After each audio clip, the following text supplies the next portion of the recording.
আসানসোলের ৮৪ নম্বর ওয়ার্ডের বিভিন্ন জায়গায় পরিদর্শন করলেন বিজেপি বিধায়িকা তথা রাজ্য বিজেপি সাধারণ সম্পাদিকা অগ্নিমিত্রা পাল। ডেঙ্গু সম্পর্কে সচেতনতা গড়ে তুলতে কথা বললেন মানুষের সঙ্গে এবং সাফাই অভিযান যাতে ভালোভাবে হয় সেই সংক্রান্ত উদ্যোগ নিলেন তিনি।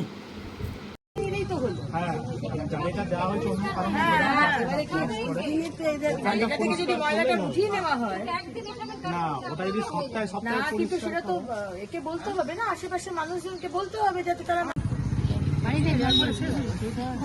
অবস্থা খারাপ, কিন্তু মানে আর যার মাছ আসে নাই দাঁড়াচ্ছে না, রুখে দাঁড়াবার ক্ষমতা নেই। জলটা ঢুকছে কেন? নালী পরিষ্কার হচ্ছে না, নালী পরিষ্কার হচ্ছে না, নালীতে জাম হয়েছে, পাশের বাগানটা ভদ্রলোককে কিছু করছে না।